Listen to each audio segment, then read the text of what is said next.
আল্লাহ আদম নবী থেকে তার বিবি তথা আমাদের আম্মা হাওয়াকে আল্লাহ সৃষ্টি করেছেন।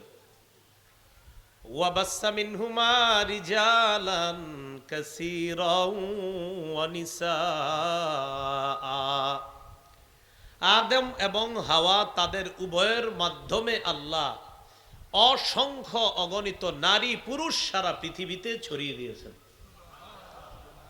তাহলে প্রথমে আমরা জানলাম, আমরা যারা মানুষ, আমাদের মধ্যে দুটা শ্রেণী, একদল নারী আর একদল পুরুষ। দোনো দল কি এক না আলাদা? আলাদা। এই নারী পুরুষ যারা আমরা বর্তমানে আমরা যারা মোহাম্মদ সাল্লাল্লাহু আলাইহি সাল্লামের উম্মত, তো মোহাম্মদ সাল্লাল্লাহু আলাইহি সাল্লামের উম্মতের মধ্যে নারী আছে, পুরুষ আসেনি? সূরা আহজাবের ৩৬ নম্বর আয়াতে আল্লাহ বলেন, ওয়ামা কানা লিমুমিনিন ওয়ালা মুমিনাতিন ইযা কাদাল্লাহু ওয়া রাসূলুহু আমরান আইয়াকুনা লাহুমুল খিয়ারাতু মিন আমরিহিম। কোন মুমিন পুরুষের জন্য, কোন মুমিন নারীর জন্য উচিত না আল্লাহ এবং তার রসুল কোন সিদ্ধান্ত দেওয়ার পর, কোন ফায়সালা দেওয়ার পর, আইয়াকুনা লাহুমুল খিয়ারাতু মিন আমরিহিম, তারা এই সিদ্ধান্তটা গ্রহণ করবে কি করবে না এই ব্যাপারে তাদের ইচ্ছাধিকার থাকবে, এরকম কোন ইচ্ছাধিকার মুমিন নারী পুরুষের থাকবে না। যখন আল্লাহ আর তার রসুল কোনো বিষয়ের সিদ্ধান্ত করে ফেলেন, এটা কি মানবো আমি না মানবো না, এই ব্যাপারে ইচ্ছাধিকার থাকবে না, বরং মানতেই হবে। মানবো কি মানবো না এরকম না, মানতেই হবে। তো এটা বলতেছেন, ইদা কাদাল্লাহু ওয়া রাসূলুহু আমর, আল্লাহ যখন এবং তার রসুল যখন কোনো বিষয়ের ফয়সালা দেন, সিদ্ধান্ত দেন, এই ফয়সালা আর সিদ্ধান্ত দেওয়ার পর কোনো মুমিন নরনারীর এটা উচিত না যে তাদের ইচ্ছাধিকার থাকবে আমি কি মানবো না মানবো না। বলেন তো, আল্লাহর তার রসুলের সিদ্ধান্ত মানবো বা মানবো না এমন, নাকি মানতেই হবে? মানতে হবে। তাহলে প্রথম জানলাম নারী পুরুষ এক না আলাদা।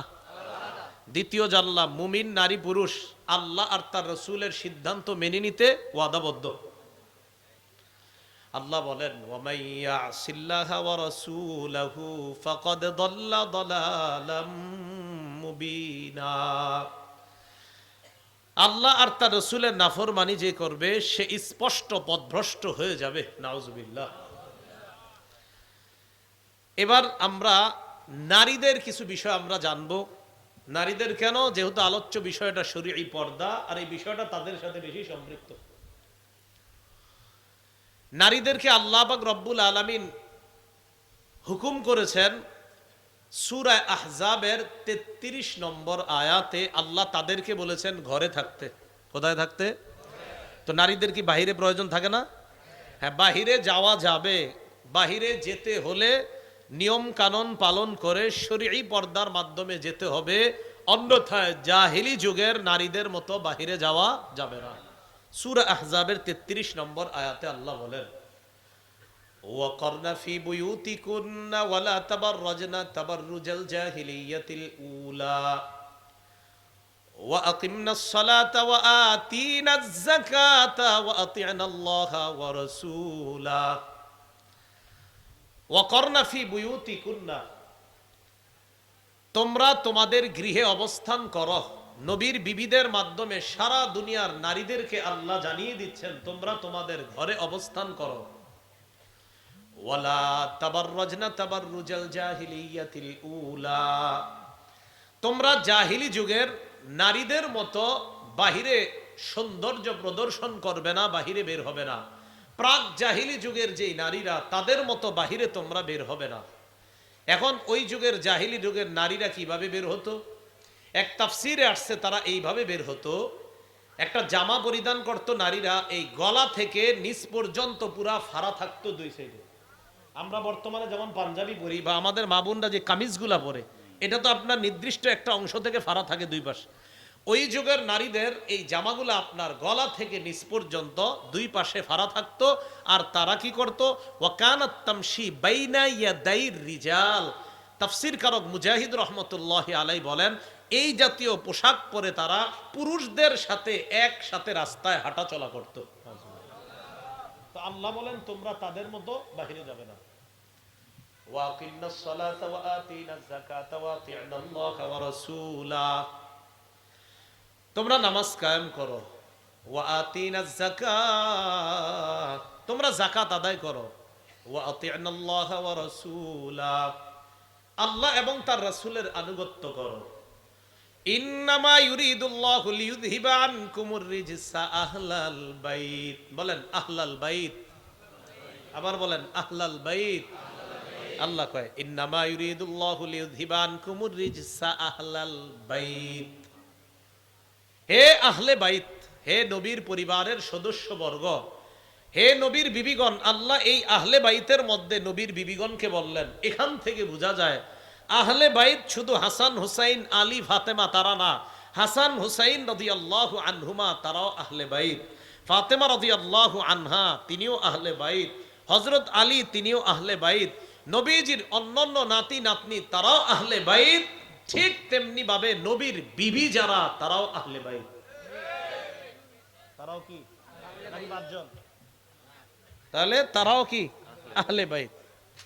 তো আল্লাহ বলেন ইন্নামা ইউরিদুল্লাহু লিইউযহিবা আনকুমুর রিজসা আহলাল বাইত। হে নবীর পরিবারগণ, আল্লাহ চান তোমাদের থেকে অপবিত্রতা দূর করতে। ওয়া ইউতাহহিরাকুম তাতহীরা, আল্লাহ তোমাদেরকে পবিত্র বানাইতে চান। এখন এই আয়াতে আল্লাহ নারীদেরকে কোথায় অবস্থান করতে বলছে?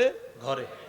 বাহিরে যাওয়া যাবে না খারাপ পোশাক পরে, বাকি যাওয়া যাবে শালীন পোশাক পরে, পর্দার সহিত বাহিরে যাওয়া যাবে। এখন কথা হলো শালীন পোশাক দ্বারা কি উদ্দেশ্য?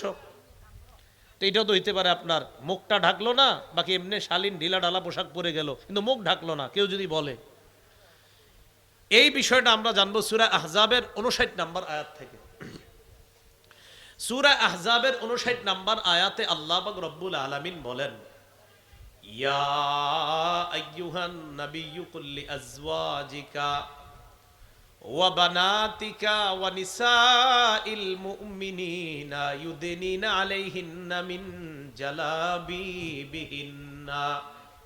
হে নবী, কুল আপনি বলেন, লিআজওয়াজিকা আপনার বিবিদেরকে, ওয়া বানাতিকা আপনার কন্যাদেরকে, ওয়া নিসাইল মুমিনিনা মুমিনদের বিবি স্ত্রী মুমিনদের নারীদেরকে বলেন। আবার বলছি নবী আপনি বলেন আপনার বিবিদেরকে, আপনার কন্যাদেরকে, মুমিনদের নারীদেরকে আপনি বলেন, ইউদিনিনা আলাইহিন্না মিন জালাবিবিহিন্না, ইউদিনিনা তারা যেন টেনে দেয়, আলাইহিন্না নিজেদের উপর, মিন জালাবিবিহিন্না তাদের চাদরের কিছু অংশ যেন তারা নিজেদের উপর টেনে দেয়। তো চাদর টেনে দিলে চেহারা ঢাকবো এই কথা তো নাই, কথা বুঝেন? আল্লাহ বলছে নবী আপনি বলেন আপনার স্ত্রীদেরকে, আপনার কন্যাদেরকে, মুমিনদের নারীদেরকে বলেন, ইউদিনিনা তারা যেন টেনে দেয়, আলাইহিন্না নিজেদের উপর, মিন জালাবিবিহিন্না চাদরের কিছু অংশ। এখন চাদরের কিছু অংশ আল্লাহ টানতে বলছেন, কোথায় টানবে এটা আল্লাহ এখানে বলেন না স্পষ্ট। এখন আমরা ব্যাখ্যা দেখব। রঈসুল মুফাসসিরিন আব্দুল্লাহ ইবনে আব্বাস, এই পৃথিবীর শ্রেষ্ঠ তাফসীর কারক আব্দুল্লাহ ইবনে আব্বাস রাদিয়াল্লাহু তাআলা আনহুমা এই আয়াতের ব্যাখ্যায় বলেন, আমারাল্লাহু নিসাআল মুমিনিনা ইযা খারাজনা মিন বুয়ুতিহিন্না ফি হাজা আইয়ুগাত্তিনা ওয়ুজুহাহুন্না মিন ফাওকি রুউসিহিন্না বিজালাবিবিহিন্না।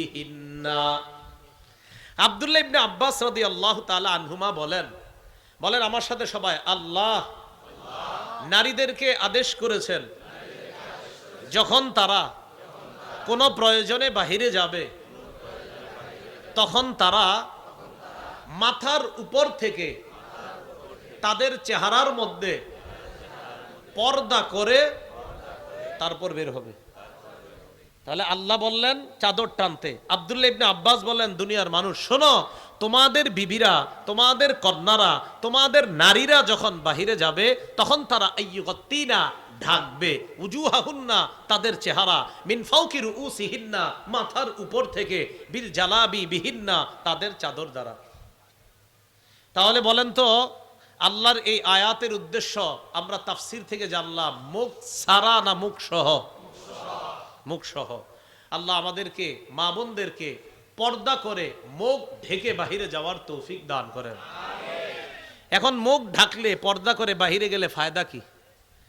যালিকা আদনা আইয়ুরাফনা ফালা ইউযাইন।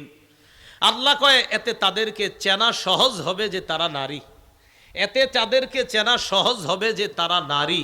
ফালা ইউযাইন, তখন তাদেরকে আর টিস করা হবে না, উত্তক্ত করা হবে না। বোরকাওয়ালি নারীরা রাস্তায় গেলে আমরা বুঝিনি তারা যে নারী। আল্লাহ বলেন পর্দা করে মুখ ঢেকে কোনো নারী যখন বাহিরে যাবে, অন্য পুরুষরা বুঝতে পারবে তারা সম্মানিতা নারী। ফালা ইউযাইন, তাদেরকে যেন টিজ না করা হয়, উত্তক্ত না করা হয়। নবীর যুগে একদল যুবক রাতের বেলা অপেক্ষা করত কখন নারীরা নিজের প্রয়োজন পুরা করার জন্য বাহিরে যাবে, আর তখন তারা তাদের উপর ফালতু নিয়তে আক্রমণ করবে।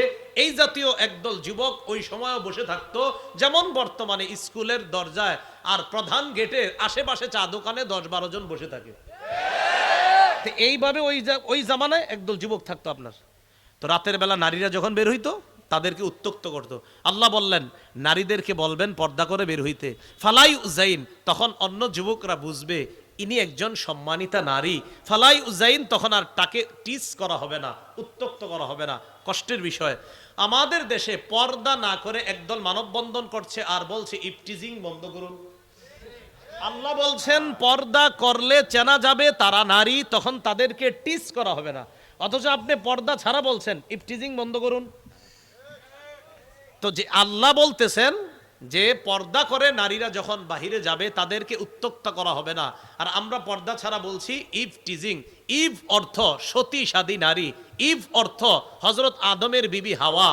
ইফটিজিং মা হাওয়ার মতো সতী সাদী নারী যারা, তাদেরকে উত্তক্ত যারা করে। এখন যারা বলছে ইফটিজিং বন্ধ করুন, তারা হাওয়ার মতো পর্দানিসীন সতী সাদী নারী। তো কি হলো? অতএব এটার নাম ইফটিজিং না হয়ে হওয়া উচিত হবে বেপর্দা টিজিং। আল্লাহ বুঝার তৌফিক দান করেন। তো আল্লাহ বলছেন পর্দা করে বের হলে ফালা ইউযাইন, তাদেরকে কষ্ট দেওয়া হবে না, টিস করা হবে না, উত্তক্ত করা হবে না। এই আয়াতটা আমাদের দেশের দাবিদার সুশীল সমাজকে বোঝার তৌফিক দান করেন। কি সমাজ? সুশীল সমাজ। আচ্ছা, তাহলে এই আয়াত থেকে আব্দুল্লাহ ইবনে আব্বাস বললেন পর্দা চেহারা সারা, পর্দা চেহারা সারা, চেহারা সহ। এবার আমরা সূরা আহজাবের 53 নাম্বার আয়াত দেখব। কোন সূরা? সূরা আহজাব, আয়াত নাম্বার 53। সূরা আহজাবের 53 নাম্বার আয়াতে আল্লাহ পাক রব্বুল আলামিন বলেন, না এটা লাগবে না, আপনার রুমালটা লাগবে। এই দেখেন, সবাই তাকান এইদিকে, আপনি একটু ধরেন, আপনি ধরেন আমার সাথে। এই দেখেন, এটা একটা পর্দা। বলেন এটা কি? এটা পর্দা। এখন আয়াত বলবো, বলার পরে আমরা দুইজনেই পর্দাটা দেখাবো। তাকান, সূরা আহজাবের 53 নম্বর আয়াত। নবীদের বিবিদের কাছে সাহাবীদেরকে নবী মাঝে মাঝে পাঠাইতেন, যাও তো গিয়ে দেখো তোমার আম্মাজানের ঘরে কোনো খাবার আছে কিনা। মেহমান আসলে বলতেন যাও তো কোনো খাবার আছে কিনা। এই তো বুখারীর বর্ণনাতেও আছে, একবার নবীর দরবারে মেহমান আসছে, তো এক সাহাবীরে পাঠাইছে, দেখো তো বিবিদের ঘরে খাবার আছে কিনা। সব বিবিদের ঘরে ঘুরে আইসা কয়, হুজুর একজনের ঘরেও পানি ছাড়া আর কিচ্ছু নাই। যাই হোক, এটা বলা উদ্দেশ্য না, আমার বলা উদ্দেশ্য নবীর ঘরে মাঝে মাঝে সাহাবীদের যাওয়ার প্রয়োজন হতো। এখন প্রয়োজনীয় জিনিস চাবে, যে আম্মাজান বাজার আনছি, বা নবীজি কিছু পাঠাইছে, অথবা নবী কিছু চাইছে, এখন কিভাবে চাবে, কিভাবে আম্মাজানদের সাথে সাহাবায়ে কেরাম প্রয়োজনীয় কথাটা বলবেন। আল্লাহ বলেন, ওয়া ইযা সালতুমুহুন্না মাতাআ ফাসআলুহুন্না মিন ওয়ারাই হিজাব। তোমরা যখন নবীর বিবিদের কাছে প্রয়োজনীয় কোনো সামান চাও, আসবাবপত্র চাও, প্রয়োজনীয় কোনো জিনিস চাও, ফাসআলুহুন্না মিন ওয়ারাই হিজাব, তখন তাদের কাছে পর্দার আড়াল থেকে চাও। কোত্থেকে? কোত্থেকে চাও? এখন আম্মাজানরা পর্দার ও পাশে আছে, সাহাবীরা এ পাশে আছে। আল্লাহ স্পষ্ট বললেন নবীর বিবিদের কাছে কিছু চাইলে পর্দার এপাশ থেকে চাও। তো পর্দার এপাশ থেকে চাওয়ার অর্থ কি? আম্মাজানের পুরো শরীর পর্দার ভিতরে আর মুখটা বাহিরে বলে না। হ্যাঁ, তো আল্লাহ বললেন যখন তাদের কাছে কিছু চাইবা ফাসআলুহুন্না, চাও মিন ওয়ারাই হিজাব, পর্দার আড়াল থেকে। আপনারাই বলেন, আলেম ছাড়া অন্যরা বলেন, আলেমরা সহজে বুঝবে। আম্মাজানদের কাছে পর্দার আড়াল থেকে আল্লাহ বললেন চাইতে কিছু, এর মানে কি? আম্মাজানের পুরো শরীর ঘরে আর মুখটা বাহিরে। তাহলে মুখ পর্দা করা লাগবে নি? আচ্ছা, জাযাকাল্লাহ।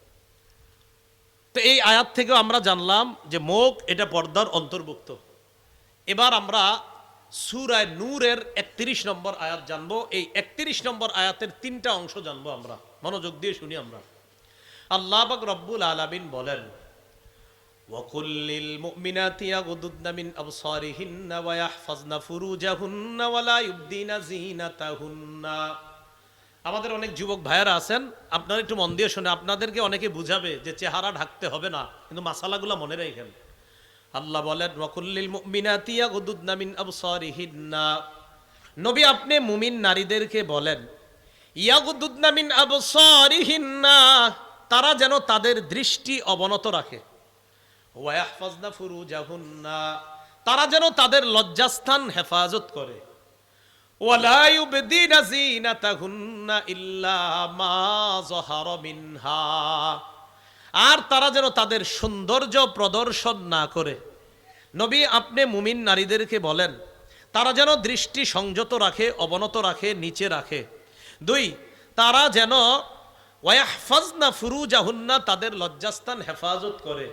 3, ওয়ালা ইউবদিনা যিনাতাহুন্না, তারা যেন তাদের সৌন্দর্য প্রকাশ না করে, ইল্লা মা যাহারা মিনহা, হ্যাঁ যা প্রকাশ হয়ে যায় সেটা ছাড়া আর কোনো অঙ্গ প্রকাশ করবে না। এটি হয়ে যায়, এটা আবার কি? আল্লাহ বলছেন তারা তাদের সৌন্দর্য প্রকাশ করবে না, তবে যা এমনি প্রকাশ হয়ে যায় সেটা ভিন্ন কথা। এখন এই ব্যাখ্যা কি আমগো যুগের কারো কাছ থেকে নেবেন না সাহাবীদের থেকে? আব্দুল্লাহ ইবনে মাসউদ রাদিয়াল্লাহু তাআলা আন ইল্লা মা যাহারার ব্যাখ্যা করেন। কোন আব্দুল্লাহ ইবনে মাসউদ? যার ব্যাপারে রাসূল বলেন, শোনো তোমরা, আল্লাহ কোরআন নাজিল করছে, জানতে চাও কিভাবে? আমার ইবনে মাসউদ যেভাবে কোরআন পড়ে ঠিক এমনি আল্লাহ কোরআনটা নাজিল করছে। এই আব্দুল্লাহ ইবনে মাসউদ কোরআনের ব্যাখ্যা করতেছেন কি, ইল্লা মা যাহারা মিনহা দ্বারা উদ্দেশ্য হলো নারী পর্দা করার পর, আলাদা একটা চাদর পরার পর তার যে চাদরের ভিতরে একটা কাপড় থাকবে, ওই কাপড়ের কোনো অংশ যদি প্রকাশ হয়ে যায় এটা সমস্যা নাই। বুঝেন নাই? নারী পর্দা করবে আলাদা, পর্দা করার পর, বোরকা পরার পর, হিজাব পরার পর, অথবা ওই যুগে আলাদা চাদর পরার পর যদি কোনো কাপড়ের অংশ বের হয়ে যায় এটা সমস্যা নাই। ইবনে মাসউদ বলেন এমনিতেই বের হওয়া দ্বারা উদ্দেশ্য হলো নারীর শারীরিক কোনো সৌন্দর্য না, বরং নারীর শরীরের কাপড় উদ্দেশ্য। কি উদ্দেশ্য? তাহলে বলেন তো, নারীরা তাদের সৌন্দর্য প্রকাশ করবে না, তবে যা প্রকাশ পেয়ে যায়, এই তবে যা প্রকাশ পেয়ে যায় কি শারীরিক সৌন্দর্য না কাপড়ের অংশ? আল্লাহ বুঝার তৌফিক দান করেন।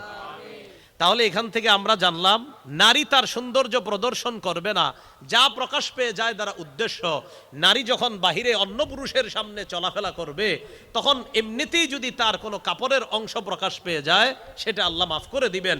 হয়তো পর্দার আড়াল থেকে কাপড়ের কোনো অংশ প্রকাশ পেয়ে গেছে, এটা মাফ। আল্লাহ কোরআন সঠিকভাবে বুঝার তৌফিক দান করেন। সূরা নূরের 31 নম্বর আয়াতের দ্বিতীয় অংশ এবার শুনি আমরা। ওয়ালিয়াদরিবনা বিখুমুরিহিন্না আলা জুয়ুবিহিন্না, নারীরা যেন তাদের গ্রীবা এবং বক্ষদেশ মাথার ওড়না দ্বারা ঢেকে নেয়। ওয়ালিয়াদরিবনা বিখুমুরিহিন্না আলা জুয়ুবিহিন্না, নারীরা যেন তাদের গ্রীবা এবং বক্ষদেশ মাথার ওড়না দ্বারা ঢেকে নেয়। বলেন আমার সাথে, নারীরা যেন তাদের গ্রীবা এবং বক্ষদেশ মাথার ওড়না দ্বারা ঢেকে নেয়। এই আয়াতের ব্যাখ্যা আম্মাজান আয়েশা সিদ্দিকা রাদিয়াল্লাহু তাআলা আনহা করতেছেন। সহিহ বুখারী হাদিস নাম্বার 4758 নম্বর হাদিস। আম্মাজান আয়েশা সিদ্দিকা রাদিয়াল্লাহু তাআলা আনহা বলেন, ইয়ারহামুল্লাহু নিসাআল মুহাজিরাতিল উয়াল। আম্মাজান আয়েশা সিদ্দিকা বলেন, প্রথম যুগের হিজরতকারিনী নারীদেরকে আল্লাহ রহম করেন। বলেন আমিন। লাম্মা আনজালাল্লাহু ওয়ালিয়াদরিবনা বিখুমুরিহিন্না আলা জুয়ুবিহিন্না, আল্লাহ যখন এই আয়াত নাজিল করলেন নারীরা যেন তাদের গ্রীবা এবং বক্ষদেশ মাথার ওড়না দ্বারা ঢেকে নেয়, এই আয়াত নাজিল হওয়ার পর আম্মা জান বলেন, শাক্কাকনা মুরুতাহুন্না ফাখতামারনা বিহা, নারীরা তাদের চাদর ছিঁড়ে এরপর তাড়াতাড়ি আল্লাহ যা ঢাকার আদেশ করেছেন এটা দ্বারা ঢাকনা শুরু করে দেয়। ওড়না কিনতে বাজারে যাইতে হইব তো, কথার কথা। তো আলাদা যে একটা কাপড় কিনবে এটার জন্য তো বাইরে যেতে হবে। তো আল্লাহ বলছে শোনো, তোমরা বাইরে যেতে হলে তোমরা কিন্তু পর্দার সহিত বাইরে যেতে হবে। ইবনে হাজার আসকালানী রহমতুল্লাহি আলাই এই আয়াতের ব্যাখ্যায় স্পষ্ট করেছেন যে ফাখতামারনা বিহা দ্বারা উদ্দেশ্য হলো নারীরা তাদের কাপড় ছিঁড়ে এরপর তাদের চেহারা শরীর ভালোভাবে ঢেকে এরপরে তারা বাহিরে গিয়েছে। এখন কথা হলো হুজুর কাপড় ছিঁড়া কি দরকার ছিল? একটা ওড়না কিনলেই তো হইতো, একটা চাদর কিনলেই তো হইতো। তো চাদর কিনতে বাহিরে যাইতে হবে, তো বাহিরে যাওয়ার জন্য তো পর্দা লাগবে। তাই আল্লাহর হুকুম পালন করার জন্য নগদ কাপড়ের কিছু অংশ ছিঁড়া পর্দা করে এরপর বাহিরে গেছে, কারণ হুকুম দিয়েছে আল্লাহ। তো আল্লাহ হুকুম দেওয়ার কারণে আম্মাজান কয় কি শাক্কাকনা মুরুতাহুন্না, তারা তাদের চাদর নগদ ছিঁড়ছে আল্লাহর হুকুম পালন করার জন্য। ছিঁড়ার পর ফাখতামারনা বিহা, এই কাপড় দ্বারা তাদের চেহারা, বক্ষদেশ, গ্রীবাদেশ সব তারা ঢেকে এরপর পর্দা করে তারা বের হয়েছে। মুখ ঢাকা লাগবে, আরে মুখ ঢাকা লাগবে। আচ্ছা, এবার সূরা নূরের 31 নম্বর আয়াতের তৃতীয় অংশ শুনি। ওয়ালা ইয়াদরিবনা বিআরজুলিহিন্না লিউলামা মা ইউখফিনা মিন জিনাতিহিন্না, নারীরা তাদের গোপন সৌন্দর্য প্রকাশ করার জন্য পাটা যেন সজোরে না ফালায়। এর মানে নারীরা দ্রুত হাঁটা ঠিক না, পা সজোরে নিক্ষেপ করা ঠিক না। নারীকে আল্লাহ বানিয়েছেন, সুন্দর করে বানিয়েছেন। নারীকে আল্লাহ পৃথিবীর শ্রেষ্ঠ দামি সম্পদ করে বানিয়েছেন। রাসূলুল্লাহ সাল্লাল্লাহু আলাইহি সাল্লাম বলেন আদ-দুনিয়া কুল্লুহা মাতা, এই পুরা পৃথিবীটা ভোগের জায়গা।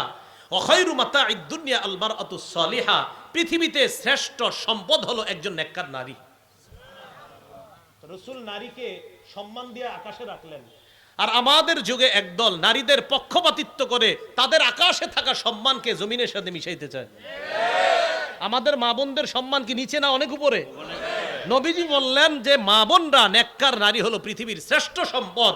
এই শ্রেষ্ঠ সম্পদের মূল্য যারা কমাইতে চায় তাদেরকে চিহ্নিত করা দরকার, তারা শ্রেষ্ঠ সম্পদ।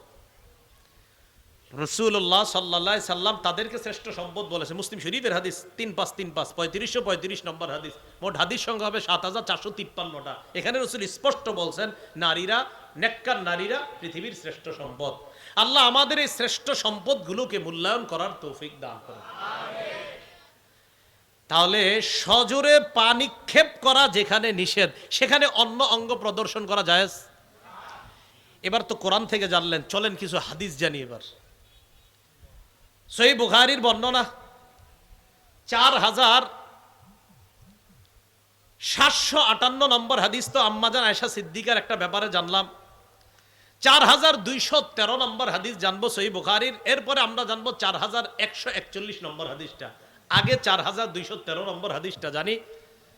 এই হাদিসটা বুখারী শরীফের 5085 নম্বর হাদিসের মধ্যে আছে। আবার বলছি 4213 নম্বর হাদিসটার মতো বুখারী শরীফের 5085 নম্বর হাদিসটা মোটামুটি এক ধরনেরই, বাকি শেষে গিয়ে এক হাদিসে আছে ওয়াত্তা, আরেক হাদিসে আছে ওয়াত্ত, একটাতে আছে ওয়াত্তা আরেকটা ধামজা ছাড়া আছে ওয়াত্ত।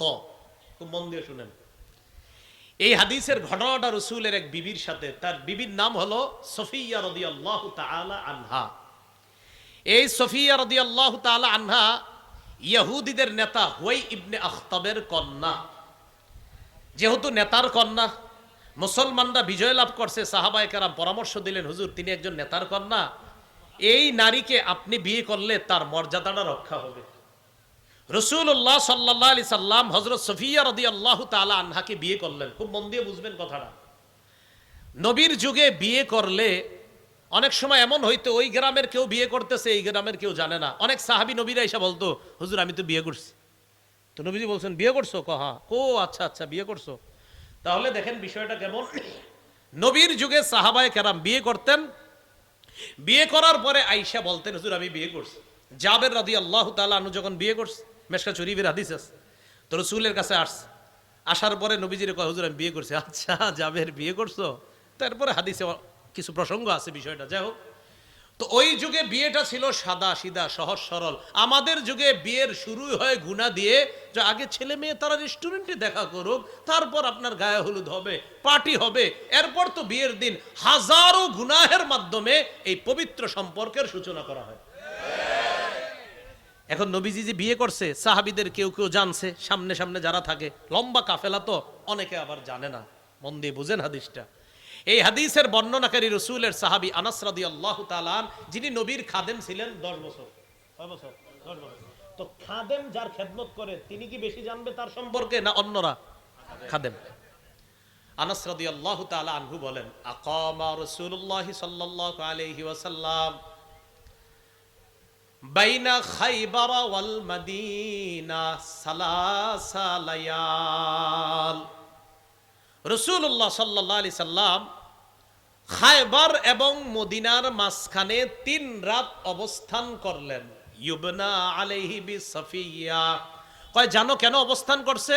নবীজি তার বিবি সফিয়া রাদিয়াল্লাহু তাআলা আনহার সাথে বাসর হয়েছে। এই বাসরের জন্য আল্লাহ রাসূল সাল্লাল্লাহু আলাইহি সাল্লাম খায়বার এবং মদিনার মাঝে 3 রাত অবস্থান করেছেন। তো নবীজির বিবির অলিমা খাইতে না চায় কে? নবীজির বিবি তো সাহাবায়ে কেরাম আপনার যে না, এই অলিমা তো মিস করা যাবে না। আনাস রাদিয়াল্লাহু তাআলা আনহু বলেন, দাউতুল মুসলিমিনা ইলা ওয়ালিমা, আমি মুসলমানদেরকে অলিমা খাওয়ার জন্য দাওয়াত দিছি। ফামা কানা ফিহা মিন খুবজিন ওয়ালা লাহমিন। আল্লাহ নবীর অলিমাতে ওই সময় গোস্ত এবং রুটির ব্যবস্থা করতে পারি নাই। সাধারণত ওই যুগে অলিমায় গোস্ত থাকতো, রুটি থাকতো, খাসির গোস্ত থাকতো। তা আনাস বলেন, সফিয়া রাদিয়াল্লাহু তাআলা আনহার সাথে যেহেতু সফরে রাসূলের বাসর হয়েছে, আমরা তেমন আয়োজন করতে পারিনি। শুধুমাত্র আমরা আয়োজন করতে পারছি 3টা জিনিস। কয়টা? রুটিও নাই, গোস্তও নাই, তবে 3টা জিনিস আয়োজন। কি সেটা? ইল্লা আন আমারা রাসূলুল্লাহ সাল্লাল্লাহু আলাইহি ওয়াসাল্লাম বিলালান বিল আনতা ফাবুসিতাত। রাসূলুল্লাহ সাল্লাল্লাহু আলাইহি সাল্লাম হযরত বেলালকে বললেন দস্তরখানা বিছাইতে। দস্তরখানা বিছানো হলো। ফালকা আলাইহা তামরা, দস্তরখানার মধ্যে খেজুর রাখা হলো অলিমার জন্য। কি রাখলো? তাহলে রুটিও না, গোস্তও না। 1 নাম্বার খেজুর, 2 নাম্বার ওয়াল আকিত পনির, 3 নাম্বার ওয়াস সামনা ঘি। তাহলে খেজুর, পনির আর ঘি। তাহলে রাসূল সাল্লাল্লাহু আলাইহি সাল্লাম সফরের মধ্যে সফিয়া রাদিয়াল্লাহু তাআলা আনহার সাথে বাসর হওয়ার পর নবীর এই বিবিকে বিয়ে করার পর যে অলিমাটা হয়েছে, এই অলিমায় খাবার ছিল কয় পদ? 3 পদ। খেজুর, ঘি, পনির। খেজুর, ঘি, পনির। আচ্ছা, অলিমা শেষ। তো কিছু কিছু সাহাবী অলিমার মধ্যে যখন আসতেছে, তো অনেক সাহাবী তো দূর দূরান্ত আছে, আস্তে আস্তে আসতেছে। তো একজন আরেকজনের সাথে বলতেছে, ক্বালাল মুসলিমুনা ইহদা উম্মাহাতিল মুমিনিনা আও মিম্মা মালাকাত ইয়ামিনু। আচ্ছা, নবীজি সাল্লাল্লাহু আলাইহি সাল্লাম এই সফিয়া রাদিয়াল্লাহু তাআলা আনহা যিনি, আচ্ছা তিনি কি মুমিনদের মা নাকি নবীর দাসী? অনেক সাহাবী যারা, ওই যে বললাম আপনার যে সাহাবী যারা দূর দূরান্তে সফরে আস্তে আস্তে আসতেছে, তাদের একজন আরেকজনের সাথে বলাবলি করতেছে, আচ্ছা নবীজি সাল্লাল্লাহু আলাইহি সাল্লামের সাথে এই যে সফিয়া রাদিয়াল্লাহু তাআলা আনহা, তিনি কি আমাদের মুমিন যারা আমরা, আমাদের মা হবেন নাকি কোনো দাসী? খুব মন দিয়ে বুঝেন কথাটা, তিনি কি মুমিনদের মা না দাসী? তখন সাহাবীদের মধ্যে জবাবটা যেটা দিল, আল্লাহর হস্তে জবাবটা মনে রেখেন, আপনার বিবিরও এই ওয়াজটা করবেন। সাহাবীরা বললেন, ইন হাজাবাহা, শোনো, যদি দেখি নবীজি এই সফিয়াকে পর্দার আড়ালের মধ্যে নেয়, তাহলে বুঝবো ফাহিয়া মিন ইহদা উম্মাহাতিল মুমিনিন। যদি পর্দার মধ্যে নেয় তাহলে বুঝবো তিনি আমাদের মা হয়েছেন, মুমিনদের মা তিনি। ওয়া ইল্লাম ইয়াহজুবহা, আর যদি দেখি সফিয়া রাদিয়াল্লাহু তাআলা আনহারে নবী পর্দার ভিতর না নেয়, তাহলে বুঝবো ফামিম্মা মালাকাত ইয়ামিনু, তিনি একজন দাসী। তার মানে দাসীদের তো তখন আপনার মুখ ঢাকা লাগতো না, কিন্তু স্ত্রী যিনি তার মুখ ঢাকা লাগবে। বুখারী শরীফের বর্ণনায় সাহাবীরা কি বলতেছে দেখেন, কয় শোনো, একদল আরেকদলের কয় আমরা দেখমু নবী কি ওনাকে পর্দার মধ্যে রাখে কিনা। যদি পর্দার আড়ালে নিয়ে যায়, কারণ তিনি তো মাত্র ইহুদি ধর্ম থেকে ইসলাম ধর্মে আসছে, যদি তাকে পর্দার আড়ালে রাখে তাহলে বুঝবো তিনি মুমিনদের মা, আর যদি পর্দার আড়ালে না রাখে তাহলে বুঝবো তিনি মনে হয় দাসী হিসেবে থাকবে। সাহাবারা অপেক্ষা আছে। ফালাম্মার তাহালা রাসূলুল্লাহ সাল্লাল্লাহু আলাইহি ওয়াসাল্লাম, নবীজি মদিনায় রওনা করলেন, বাহনের উপর চললেন। ওয়াত্তাআলাহা খালফা, নবী তার পিছনে হযরত সফিয়াকে বসাইলেন। ওমাদ্দাল হিজাব, পর্দার মধ্যে বসায় দিলেন। তাহলে তিনি কি দাসী না মা? তিনি কি পর্দার আড়ালে না বাহিরে? সাহাবীরা বললেন যদি পর্দার ভিতরে নেয় তাহলে বুঝবো তিনি মুমিনদের মা। তো পর্দার ভিতরে নিলে মুমিনদের মা বুঝছে চেহারা সহ না চেহারা ছাড়া? কারণ দাসী আর মুমিনের মায়ের পার্থক্যতে হবে আপনার চেহারা ঢাকা আর না ঢাকা নিয়ে। যদি দাসী হয় চেহারা ঢাকা হবে না, যদি দাসী না হয় তাহলে চেহারা ঢাকা হবে। রসুল বাহনে বসাইয়া তার স্ত্রীকে পর্দার সহিত মদিনা রওনা করলেন। চেহারা ঢাকতে হবে না ঢাকতে হবে না। ইস্তাজানা আবু বকরিন ফি বাইতি ইবনাতিহি আয়েশা, আবু বকর সিদ্দিক তার কন্যা আয়েশার ঘরে ঢোকার অনুমতি চাইলেন। কেন চাইলেন? আচ্ছা শোনেন, কেন চাইলেন অনুমতি? তো আবু বকর সিদ্দিক অনুমতি চাওয়ার পর ফাআজিনাত লাহু, আম্মাজান আয়েশা অনুমতি দিবেন, আব্বা আসতে পারেন। কথা হলো মেয়ের কাছে বাপ অনুমতি চাইলো কেন? হাদিসটা শোনেন তাহলে সহজে বুঝবেন, আমি বলাও লাগবে না। ওয়া রাসূলুল্লাহ সাল্লাল্লাহু আলাইহি সাল্লাম ক্বাদ তুওয়াফিয়া আলা ফিরাশিহা, আম্মাজান আয়েশার ঘরেই তার বিছানাতে আল্লাহ রাসূল ইন্তেকাল করলেন। ইন্তেকালের পর রাসূলের দেহ মোবারকটা আম্মাজান আয়েশার ঘরে বিছানার উপর আছে। হযরত আবু বকর আম্মাজানের অনুমতি নিয়ে প্রবেশ করলেন। প্রশ্ন হলো আপনাদের মনে মনে, হুজুর অনুমতি কি দরকার, মেয়ের ঘরে ঢুকবে? হ্যাঁ, হাদিসের পরের অংশে আছে ওয়ান নিসাউ হাওলা, নবীর বিবিগণ তখন নবীর লাশের পাশে ছিল। যেহেতু অন্য বিবিরা আবু বকরের সাথে পর্দা করতে হবে, তাই আবু বকর ঘরের বাহির থেকে অনুমতি চেয়েছে। বুঝছেন নি কথাটা? তো মুখ ঢাকা লাগবে নি। তো যেই মাত্র আবু বকর ঢুকছে, এবার হাদিসটা শুনেন। ফাসতাতারনা মিন আবি বকরিন, সমস্ত বিবিগণ, নবীর সমস্ত বিবিগণ আবু বকরের থেকে পর্দা করে তাড়াতাড়ি নিজেদেরকে আড়ালে নিলেন। ইল্লা মা কানা মিন আয়েশা, আয়েশা ছাড়া, কারণ আয়েশা তো কন্যা, অন্যরা তো নবীর বিবি। আর আয়েশা নবীর বিবি ঠিক, কিন্তু আবু বকরের কন্যা। কন্যা হওয়ার কারণে আয়েশা মুখ ঢাকে নাই। অন্য বিবিরা পর্দা ফরজ হওয়ার কারণে আবু বকর ঢুকার আগে আগে তাড়াতাড়ি নিজেদেরকে আড়ালে নিয়ে পর্দার আড়ালে চলে যায়। মুখ ঢাকা লাগবে নি? আচ্ছা, কোন মেয়ে যার সাথে পর্দা করা ফরজ, তার চেহারার দিকে তাকানো পুরুষের জন্য হারাম। আলোচ্য বিষয় থেকে আমরা বুঝলাম কোরআনের আয়াত আর হাদিসগুলা প্রমাণ করে নারীরা পর্দা করবে চেহারা সহ না চেহারা সারা? খুব মনোযোগ সহকারে বুঝবো। সূরা নিসার 1 নম্বর আয়াত, নারী পুরুষ 2 শ্রেণী। সূরা আহজাব 36 নম্বর আয়াত, নারী পুরুষ মুমিনরা ওয়াদাবদ্ধ, আল্লাহ আপনার কথাও মানবো, নবীর কথাও মানবো। সূরা আহজাব 33 নম্বর আয়াত, আল্লাহ বলছে নারীরা তোমরা ঘরে থাকো। সূরা আহজাব 59 নম্বর আয়াত, আল্লাহ বলছেন নারীরা যখন ঘর থেকে বের হবে তখন তারা পর্দা করে বের হতে হবে। ইবনে আব্বাস বলছেন এর পর্দার অর্থ হলো চেহারাটা মাথার উপর থেকে ঢাকবে। সূরা নিসা 53 নম্বর আয়াত, আল্লাহ বলছেন তোমরা মাদের কাছে, নবীর বিবিদের কাছে কিছু চাইলে পর্দার আড়াল থেকে তোমরা চাও। সূরা নূরের 31 নম্বর আয়াত, আল্লাহ বলেছেন নারীরা যেন বক্ষ গ্রীবা দেশে তাদের পর্দা করে। সূরা নূরের 31 নম্বর আয়াত, আল্লাহ বলছেন তারা যেন তাদের সৌন্দর্য প্রদর্শন না করে, হ্যাঁ এমনি প্রদর্শন হয় সেটা হলো তাদের কাপড়। সূরা নূরের 31 নম্বর আয়াত, আল্লাহ বলেন নারীরা যেন তাদের পা সজোরে নিক্ষেপ না করে, এতে তাদের গোপন অঙ্গ প্রদর্শন হওয়ার সম্ভাবনা। এখান থেকে প্রমাণ হয় তারা কিছু প্রদর্শন করতে পারবে না। সহিহ বুখারী 4758 নম্বর হাদিস, আম্মাজান বলেন নারীরা পর্দা কাপড় ছিঁড়ে নগদ পর্দা করেছেন। বাইহাকী 7 নম্বর খণ্ড 117 নম্বর পৃষ্ঠা, রসুল ইন্তেকালের পর ওই সময়ও নারীদের মাথায় আছে যে পর্দা করতে হবে। নবীর বিবিরা ঘরে আছে, আব্বুর বিবিদের সাথে আম্মাজান আয়েশাও ছিলেন। আবু বকর সিদ্দিক বাহির থেকে কয়, আয়েশা আমি কি আসতে পারি? তখন আম্মাজান অনুমতি দিলেন, জি আব্বা আসেন। কখন? যখন নবীর অন্য বিবিরা পর্দা করেছেন তখন। এখান থেকে বোঝা যায় পর্দা করতে হবে। সহিহ বুখারী 4141 নম্বর হাদিস, আম্মাজান হার হারিয়ে ফেললেন, এক সাহাবী আসছে ইন্না লিল্লাহ পড়ছে, সাথে সাথে উইঠা নিজের চেহারাটা ঢাইকা নিছে। এখান থেকে বোঝা যায় চেহারা ঢাকতে হবে।